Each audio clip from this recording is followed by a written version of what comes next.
எனதருமை நாட்டு மக்களே, வணக்கம். மனதின் குரல் நிகழ்ச்சிக்கு உங்களை மீண்டும் வரவேற்பதில் மகிழ்ச்சி.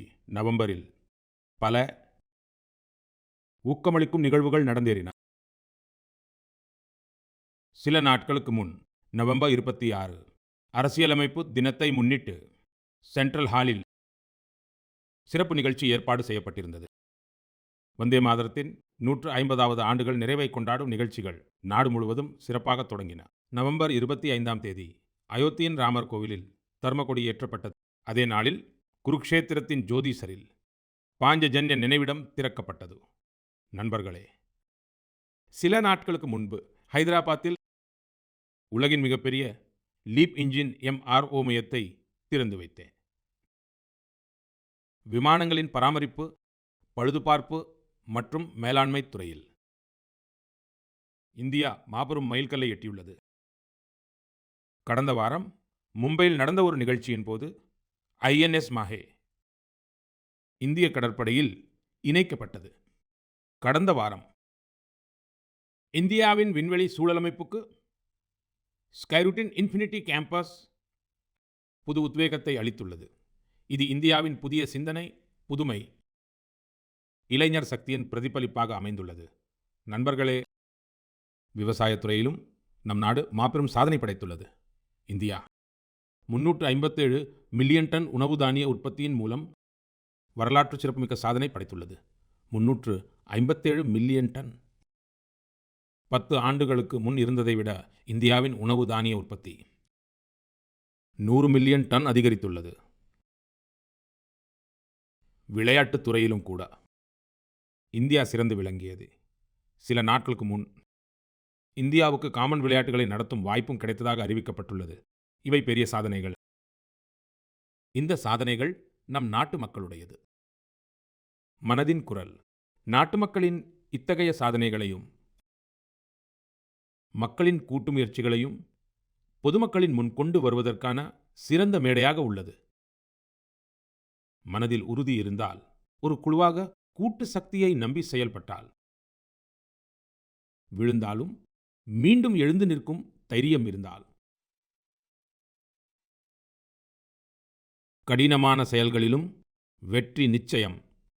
கடந்த காலத்தில் செயற்கைக்கோள்கள், GPS அமைப்பு போன்ற எந்த வசதிகளும் இல்லாத போதும் நமது மாலுமிகள் பெரிய கப்பல்களை எடுத்துக்கொண்டு கடலில் பயணித்து தாங்கள் செல்ல வேண்டிய இடங்களை சென்றடைந்தனர். இப்போது கடலை கடந்து உலக நாடுகள் விண்வெளியின் எல்லையற்ற உயரங்களை அளந்து வருகின்றன. அங்கும் அதே சவால், GPS அமைப்பு இல்லை. தகவல் தொடர்புக்கான வசதிகள் இல்லை. எப்படி அடுத்த கட்டத்திற்கு செல்வது? நண்பர்களே, சில நாட்களுக்கு முன் சமூக ஊடகங்களில் ஒரு காணொளி என் கவனத்தை ஈர்த்தது.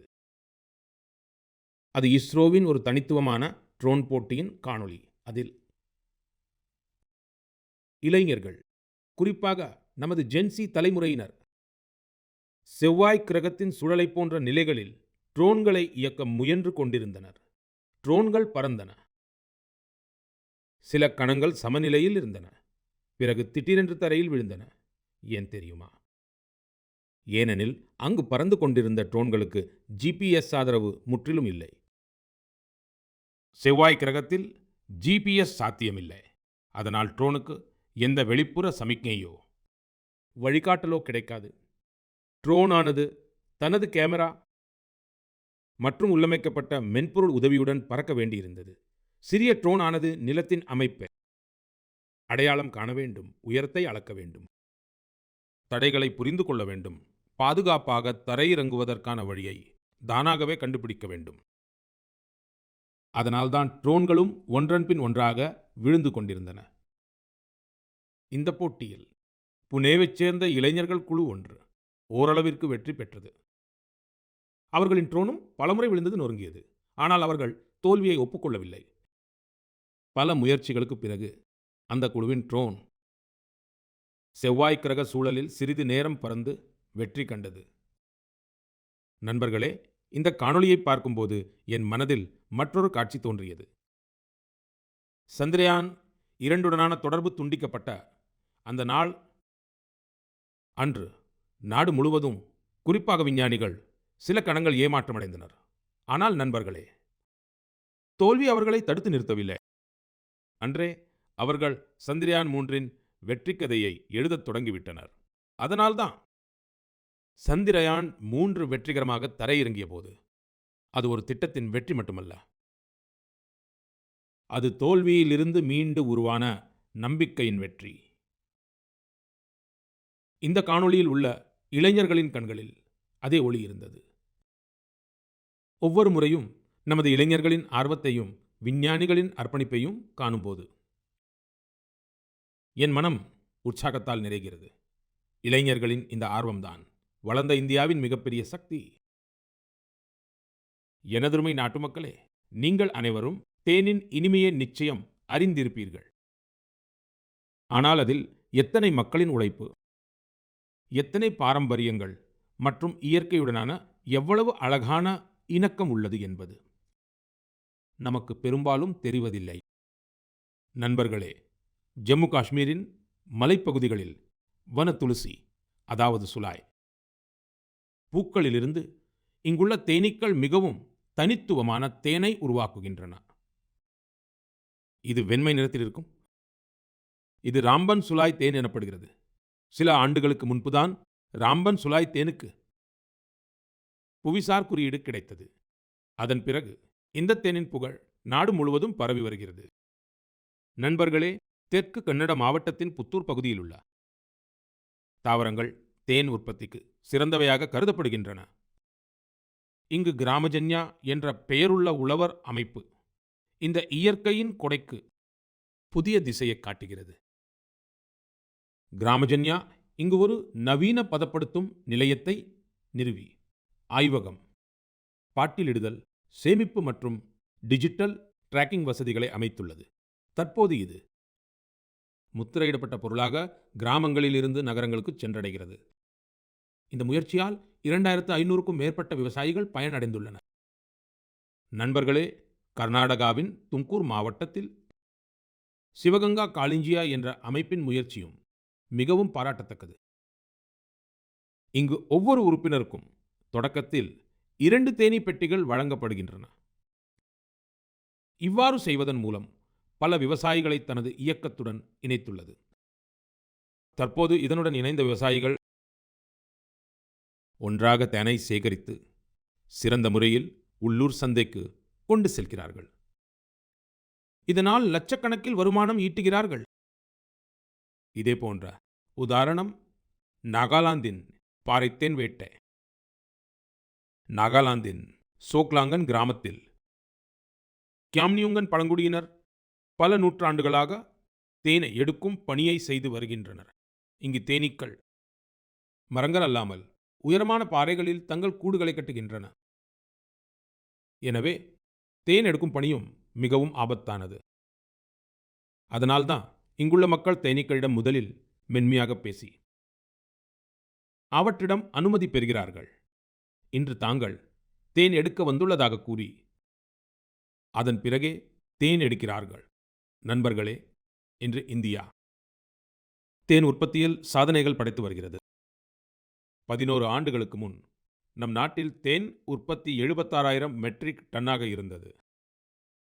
இப்போது அது 1,50,000 லட்சம் மெட்ரிக் டன்னை விட அதிகமாகியுள்ளது. கடந்த சில ஆண்டுகளில் தேன் ஏற்றுமதியும் 3 மடங்குக்கு மேல் அதிகரித்துள்ளது. ஹனி மிஷன் திட்டத்தின் கீழ் காதி கிராமத் தொழில் ஆணையமும் 2,25,000க்கும் மேற்பட்ட தேனீ பெட்டிகளை வழங்கியுள்ளது. இதன் மூலம் ஆயிரக்கணக்கான மக்களுக்கு வேலை வாய்ப்புகள் கிடைத்துள்ளன. அதாவது நாட்டின் பல்வேறு மூலைகளிலும் தேனின் இனிமை அதிகரித்து வருகிறது. இந்த இனிமை விவசாயிகளின் வருமானத்தை அதிகரிக்க. மக்களே, ஹரியானாவின் குருக்ஷேத்திரத்தில் மகாபாரத போர் நிகழ்ந்ததை நாம் அனைவரும் அறிவோம். ஆனால் அந்த போரின் அனுபவத்தை இப்போது நீங்கள் அங்குள்ள மகாபாரத அனுபவ மையத்தில் நேரடியாக உணர முடியும். இந்த அனுபவ மையத்தில் மகாபாரத காவியம் முப்பரிமாண ஒலி மற்றும் ஒலி நிகழ்ச்சி டிஜிட்டல் தொழில்நுட்பம் மூலம் காட்சிப்படுத்தப்படுகிறது. நவம்பர் 25ஆம் தேதி குருக்ஷேத்திரம் சென்றிருந்தபோது இந்த அனுபவ மயத்தின் அனுபவம் என்னை ஆனந்தத்தில் ஆழ்த்தியது. நண்பர்களே, குருக்ஷேத்திரத்தில் பிரம்ம சரோவரில் நடைபெற்ற சர்வதேச கீதா மகோற்சவத்தில் பங்கேற்றதும் சிறப்பான அனுபவமாக இருந்தது.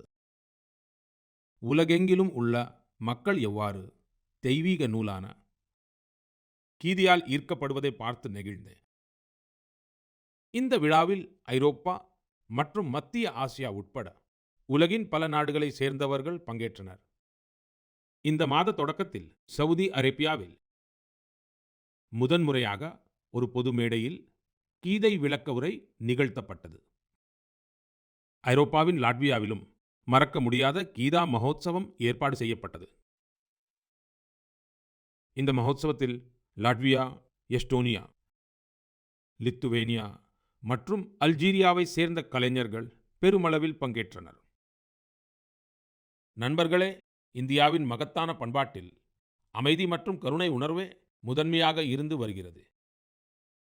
2ஆம் உலகப் போரை கற்பனை செய்து பாருங்கள். எங்கும் அழிவின் கொடூரமான சூழல் நிலவியது. அத்தகைய கடினமான காலத்தில் குஜராத்தின் நவாநகர் ஜாம் சாஹிப் மகாராஜா திக்விஜய் சிங் ஆற்றிய மகத்தான செயல் இன்று நமக்கு உத்வேகம் அளிக்கிறது. அந்த நேரத்தில் ஜாம் சாஹிப் எந்தவொரு இராணுவ கூட்டணிகளையோ போர் தந்திரங்களையோ பற்றி சிந்திக்கவில்லை. மாறாக உலகப் போரின் போது போலந்து யூத குழந்தைகளை காப்பது எப்படி என்பதே அவரின் கவலையாக இருந்தது. குஜராத்தில் ஆயிரக்கணக்கான குழந்தைகளுக்கு புகலிடம் அளித்து புது வாழ்க்கையை கொடுத்தார். இது இன்றும் முன்மாதிரியாக திகழ்கிறது. சில நாட்களுக்கு முன் தெற்கு இஸ்ரேலின் மஷாவ் நெவாடிமில் ஜாம் சாஹிப்பின் சிலை திறந்து வைக்கப்பட்டது. இது மிகவும் சிறப்பான ஒரு கௌரவமாகும். கடந்த ஆண்டு போலந்தின் வார்சாவில் ஜாம் சாஹிப்பின் நினைவிடத்தில் மலரஞ்சலி செலுத்தும் பாக்கியம் எனக்கு கிடைத்தது. அந்த தருணம் மறக்க முடியாததாக இருக்கும். எனதருமை நாட்டு மக்களே, சில நாட்களுக்கு முன் கோயம்புத்தூரில் நடைபெற்ற இயற்கை விவசாயம் குறித்த ஒரு பெரிய மாநாட்டில் பங்கேற்க சென்றிருந்தேன். தென்னிந்தியாவில் இயற்கை விவசாயம் தொடர்பாக மேற்கொள்ளப்படும் முயற்சிகளைக் கண்டு நான் மிகவும் ஈர்க்கப்பட்டேன். எவ்வளவு இளைஞர்கள், உயர் தகுதி பெற்ற தொழில் வல்லுநர்கள் இப்போது இயற்கை விவசாயத்துறையை தேர்ந்தெடுத்து வருகிறார்கள். அங்கு விவசாயிகளுடன் பேசினேன். அவர்களின் அனுபவங்களை கேட்டறிந்தேன். இயற்கை விவசாயம் இந்தியாவின் பழங்கால பாரம்பரியங்களின் அங்கமாக இருந்து வருகிறது. நம் பூமியை பாதுகாக்க அதைத் தொடர்ந்து ஊக்குவிப்பது நம் அனைவரின் கடமையாகும். உலகின் பழமையான மொழிகளில் ஒன்றும் உலகின் பழமையான நகரங்களில் ஒன்றும் இந்த இரண்டின் சங்கமமும் எப்போதும் அற்புதமானது. நான் பேசிக் கொண்டிருப்பது காசி தமிழ் சங்கமம் பற்றித்தான். டிசம்பர் 2ஆம் தேதி முதல் காசியின் நமோ படித்துறையில் 4வது காசி தமிழ் சங்கமம் தொடங்குகிறது. இந்த முறையின் காசி தமிழ் சங்கமத்தின் கருப்பொருள் மிகவும் சுவாரஸ்யமானது. தமிழ் கற்கலாம். தமிழ் கற்கலாம். காசி தமிழ் சங்கமம் தமிழ் மொழி மீது பற்று கொண்ட அனைவருக்கும் ஒரு முக்கியமான மேடையாக மாறியுள்ளது. காசி மக்களுடன் பேசும்போதெல்லாம் அவர்கள் காசி தமிழ் சங்கமத்தில் பங்கேற்பது மிகவும் மகிழ்ச்சியாக இருப்பதாக கூறுகிறார்கள். புதிதாக ஒன்றை கற்றுக்கொள்ளவும் புதிய மனிதர்களை சந்திக்கவும் வாய்ப்பு கிடைக்கிறது. இந்த முறையும் காசி மக்கள் மிகுந்த உற்சாகத்துடனும் ஆர்வத்துடனும் தமிழ்நாட்டில் இருந்து வரும் தங்கள் சகோதர சகோதரிகளை வரவேற்க ஆவலுடன் உள்ளனர். நீங்கள் அனைவரும் காசி தமிழ் சங்கமத்தில் நிச்சயம் பங்கேற்க வேண்டும் என்று கேட்டுக்கொள்கிறேன். இதனுடன் இதுபோன்ற பிற விஷயங்களை பற்றியும் சிந்திக்க வேண்டும். ஒரே பாரதம், உன்னத பாரதம் என்ற உணர்வை வலுப்படுத்தும்.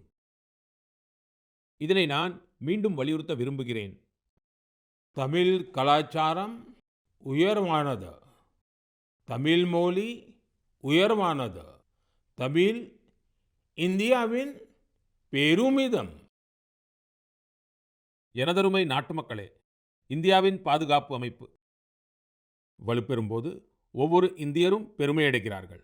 கடந்த வாரம் மும்பையில் INS மாஹே இந்திய கடற்படையில் சேர்க்கப்பட்டது. சிலர் இடையே அதன் உள்நாட்டு வடிவமைப்பு குறித்து பெரும் விவாதம் எழுந்தது. அதே சமயம் புதுச்சேரி மற்றும் மலபார் கடற்கரை மக்கள் அதன் பெயரைக் கேட்டே மகிழ்ச்சியடைந்தனர். அதன் மாஹே என்ற பெயர் மாஹே என்ற இடத்திலிருந்து பெறப்பட்டது. அதற்கு செழிப்பான வரலாற்று பாரம்பரியம் உள்ளது. கேரள மற்றும் தமிழ்நாட்டைச் சேர்ந்த பலர் இந்த போர்க்கப்பலின் முகப்புச் சின்னம் உருமி மற்றும் களரிப்பயிற்றின் பாரம்பரிய நெகிழ்வுத்தன்மை கொண்ட வாளை போல் தோன்றுவதை கவனித்துள்ளனர். நமது கடற்படை மிக வேகமாக தற்சார்பு பாதையில் முன்னேறி வருவது நம் அனைவருக்கும் பெருமைக்குரிய விஷயம். டிசம்பர் 4ஆம் தேதி நாம் கடற்படை தினத்தையும் கொண்டாடப் போகிறோம். இந்த சந்தர்ப்பம் நமது வீரர்களின் அடங்காத தைரியம் மற்றும் வீரத்தை கௌரவிக்கும் விசேஷ நாளாகும். நண்பர்களே, கடற்படை சார்ந்த சுற்றுலாவில் ஆர்வம் உள்ளவர்களுக்கு நம் நாட்டில் பல இடங்கள் உள்ளன. அங்கு சென்று அவர்கள் நிறைய கற்றுக்கொள்ளலாம். நாட்டின் மேற்கு கடற்கரையில் குஜராத்தின் சோம்நாத் அருகே தியூ என்ற மாவட்டம் உள்ளது.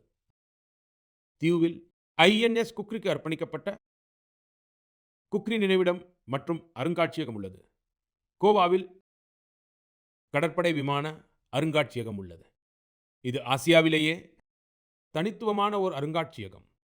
ஃபோர்ட் கொச்சியில் உள்ள ஐஎன்எஸ் துரோணாச்சாரியாவில் இந்திய கடற்படை கடல்சார் அருங்காட்சியகம் உள்ளது. இங்கு நமது நாட்டின் கடல்சார் வரலாறு மற்றும் இந்திய கடற்படையின் பரிணாம வளர்ச்சியை காணலாம்.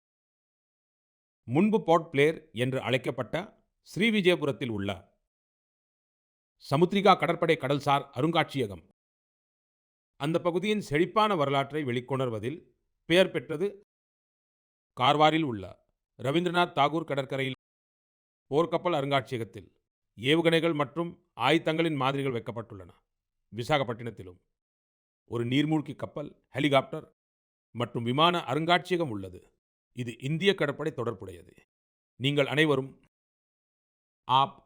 குறிப்பாக இராணுவ வரலாற்றில் ஆர்வம் உள்ள அனைவரும் இந்த அருங்காட்சியகங்களை காண நிச்சயம் செல்ல வேண்டும். மக்களே, குளிர்காலம் வந்துவிட்டது. அதனுடன் குளிர்கால சுற்றுலாவுக்கான நேரமும் வந்துவிட்டது. உலகின் பல நாடுகள் குளிர்கால சுற்றுலாவை தங்கள் பொருளாதாரத்தின் மிகப்பெரிய அடித்தளமாக மாற்றியுள்ளன. பல நாடுகளில் உலகின் மிக வெற்றிகரமான குளிர்கால விழாக்கள் மற்றும் குளிர்கால விளையாட்டு மாதிரிகள் உள்ளன. இந்த நாடுகள் பனிச்சறுக்கு, பனிப்பலகை, பனிமலையேற்றம், பனிக்கட்டி ஏறுதல் மற்றும் குடும்ப பனிப்பூங்காக்கள் போன்ற அனுபவங்களை தங்கள் அடையாளமாக மாற்றியுள்ளன.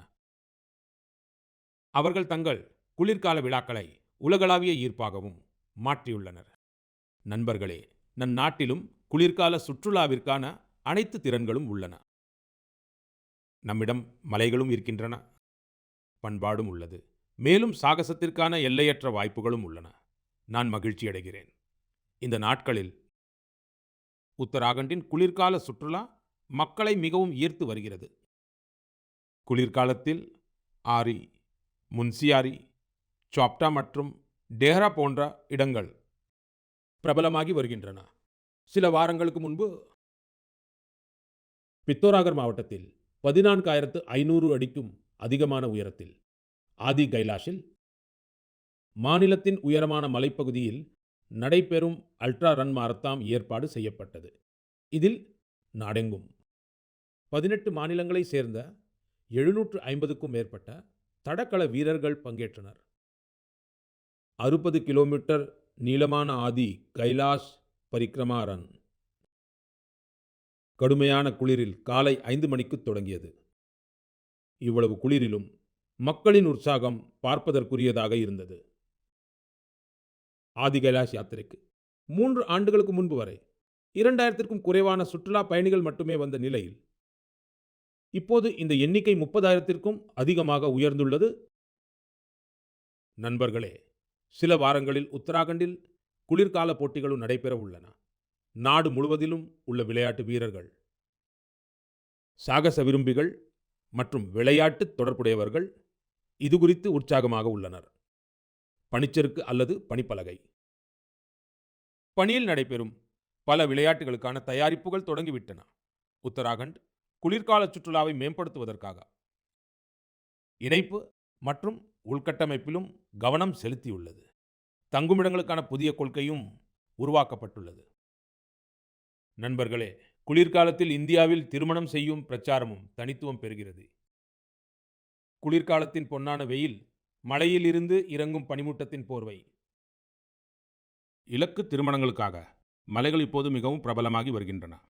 பல திருமணங்கள் இப்போது குறிப்பாக கங்கை நதிக்கரையில் நடைபெறுகின்றன. நண்பர்களே, குளிர்காலத்தின் இந்த நாட்களில் இமயமலையின் பள்ளத்தாக்குகள் வாழ்நாள் முழுவதும் உடனிருக்கும் அனுபவத்தின் பகுதியாக மாறிவிடுகின்றன. நீங்கள் ஒருவேளை இந்த குளிர்காலத்தில் எங்காவது செல்ல திட்டமிட்டிருந்தால் இமயமலையின் பள்ளத்தாக்குகளை நிச்சயம் ஒரு தேர்வாக வைத்துக் கொள்ளுங்கள். நண்பர்களே, சில வாரங்களுக்கு முன் நான் பூடான் சென்றிருந்தேன்.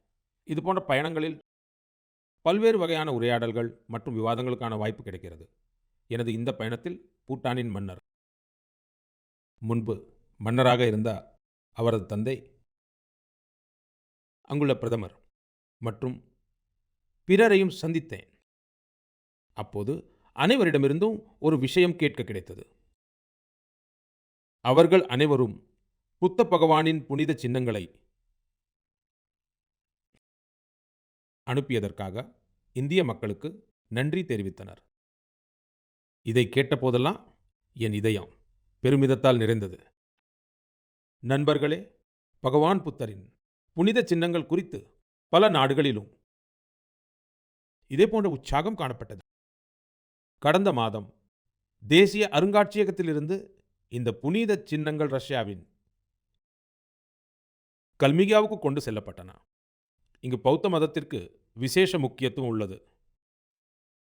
இவற்றை காண்பதற்காக ரஷ்யாவின் தொலைதூர பகுதிகளில் இருந்தும் மிகப்பெரிய எண்ணிக்கையில் மக்கள் அங்கு வந்ததாக இந்த புனித சின்னங்கள் மங்கோலியா, வியட்நாம் மற்றும் தாய்லாந்திற்கும் கொண்டு செல்லப்பட்டுள்ளன.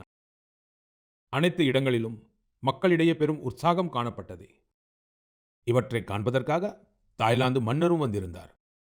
உலகம் முழுவதும் புத்த பகவானின் புனித சின்னங்கள் மீது இத்தகைய ஆழமான பிணைப்பைக் கண்டு மனம் நெகிழ்ச்சியில் நிறைகிறது. இதுபோன்ற ஒரு முயற்சி உலகம் முழுவதிலும் உள்ள மக்களை ஒன்று சேர்க்கும் சக்தியாக அமைகிறது என்பதை கேட்பது மிகவும் மகிழ்ச்சி அளிக்கிறது. எப்போதும் உள்ளூர் பொருட்களுக்கு குரல் கொடுங்கள் என்று கூறியுள்ளேன். சில நாட்களுக்கு முன் G20 உச்சி மாநாட்டின் போது உலகின் பல தலைவர்களுக்கு பரிசுகள் வழங்கும்போது நான் உள்ளூர் பொருட்களுக்கு குரல் கொடுங்கள் என்று வலியுறுத்தினேன். நாட்டு மக்களின் சார்பாக உலகத் தலைவர்களுக்கு வழங்கிய பரிசுகளில் இந்த உணர்விற்கு விசேஷ கவனம் செலுத்தப்பட்டது. இந்த மாநாட்டின் போது தென்னாப்பிரிக்காவின் குடியரசுத் தலைவருக்கு நடராஜரின் வெண்கலச் சிலையை பரிசளித்தேன். இது தமிழ்நாட்டின் தஞ்சாவூரின் கலாச்சார பாரம்பரியத்துடன் தொடர்புடைய சோழர் கால சிற்பக்கலையின் அற்புதமான எடுத்துக்காட்டு. கனடாவின் பிரதமருக்கு வெள்ளியால் ஆன குதிரை சிலை வழங்கப்பட்டது. இது ராஜஸ்தானின் உதய்பூரின் சிறந்த கைவினைத்திறனை காட்டுகிறது. ஜப்பான் பிரதமருக்கு வெள்ளியால் ஆன புத்தர் சிலை பரிசளிக்கப்பட்டது. இதில் தெலுங்கானா மற்றும் கரீம்நகரின் புகழ்பெற்ற வெள்ளி கைவினைத்திறனின் நுணுக்கம் தெரிகிறது. இத்தாலி பிரதமருக்கு பூக்களின் வடிவம் கொண்ட வெள்ளி கண்ணாடி பரிசளிக்கப்பட்டது.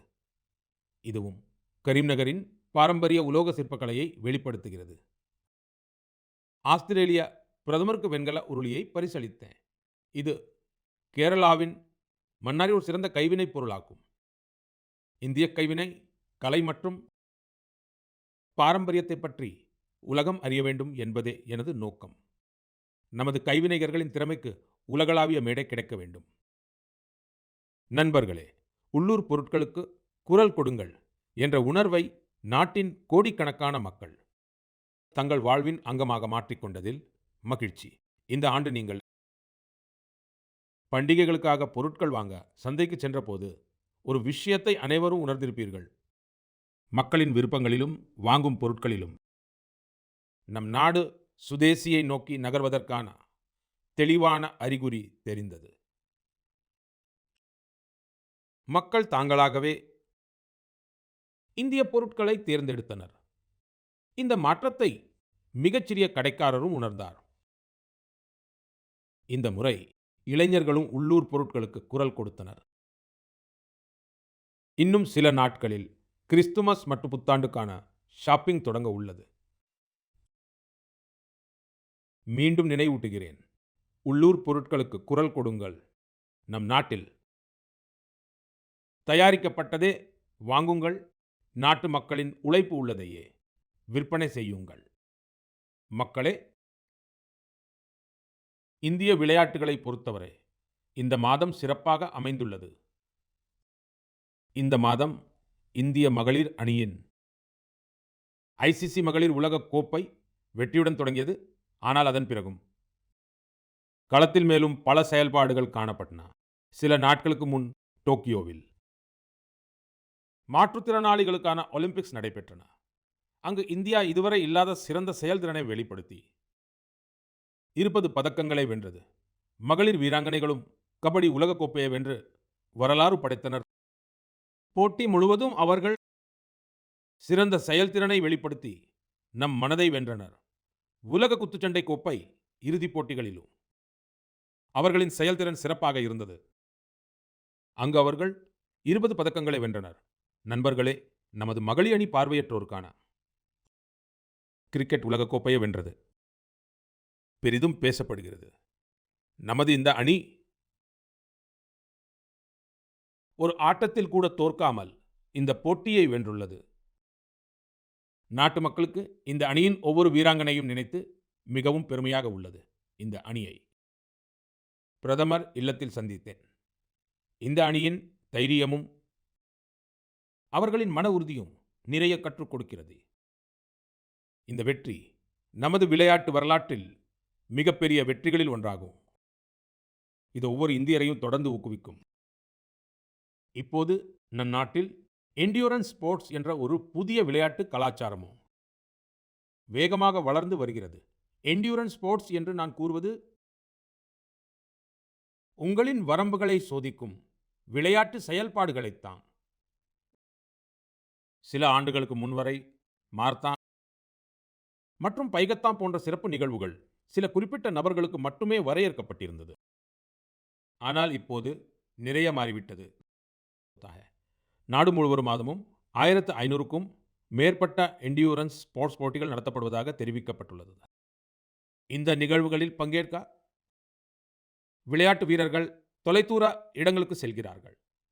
என்டியூரன்ஸ் ஸ்போர்ட்ஸின் ஓர் உதாரணம் ஐரன்மேன் ட்ரையத்லான். கற்பனை செய்து பாருங்கள், உங்களிடம் ஒரு நாளை விட குறைவான நேரமே உள்ளது என்றும் நீங்கள் இந்த 3 பணிகளை செய்ய வேண்டும் என்றும் கூறப்பட்டால், கடலில் 4 கிலோமீட்டர் வரை நீந்த வேண்டும், 180 கிலோமீட்டர் சைக்கிள் ஓட்ட வேண்டும், சுமார் 42 கிலோமீட்டர் மாரத்தான் ஓட வேண்டும். அப்போது நீங்கள் நினைப்பீர்கள், இது எப்படி சாத்தியம் என்று. ஆனால் மன உறுதி கொண்டவர்கள் இதை வெற்றிகரமாக செய்து முடிக்கிறார்கள். அதனாலேயே இது ஐரன்மேன் ட்ரையத்லான். சமீபத்தில் கோவாவில் இது போன்ற ஒரு நிகழ்ச்சி ஏற்பாடு செய்யப்பட்டது. இப்போதெல்லாம் இது போன்ற நிகழ்ச்சிகளில் மக்கள் மிகுந்த ஆர்வத்துடன் பங்கேற்கிறார்கள். நமது இளம் நண்பர்களிடையே பிரபலமாகி வரும் இது போன்ற பல போட்டிகள் உள்ளன. இப்போதெல்லாம் பலர் fit India Sundays on cycle போன்ற நிகழ்ச்சிகளில் பங்கேற்பதற்காக ஒன்று கூடுகிறார்கள். இவையெல்லாம் உடற்தகுதியை ஊக்குவிக்கும் விஷயங்கள். நண்பர்களே, ஒவ்வொரு மாதமும் உங்களை சந்திப்பது எனக்கு எப்போதும் புதிய அனுபவமாகவே உள்ளது. உங்கள் கதைகளும் உங்கள் முயற்சிகளும் என்னை ஊக்குவிக்கின்றன. உங்கள் செய்திகளில் நீங்கள் அனுப்பும் ஆலோசனைகள், பகிரும் அனுபவங்கள் இந்த நிகழ்ச்சியில் இந்தியாவின் பன்முகத்தன்மையை வெளிக்கொணர் உத்வேகமளிக்கிறது. அடுத்த மாத சந்திப்பில் 2025 முடியும் தருவாயில் இருப்போம். நம் நாட்டின் பெரும்பாலான பகுதிகளில் குளிர் அதிகமாகிவிடும். குளிர்காலத்தில் நீங்களும் உங்கள் குடும்பத்தினரும் பாதுகாப்பாக இருங்கள். அடுத்த மாதம் நாம் வேறு புதிய தலைப்புகள், புது பிரபலங்கள் பற்றி கண்டிப்பாக பேசுவோம். நன்றி.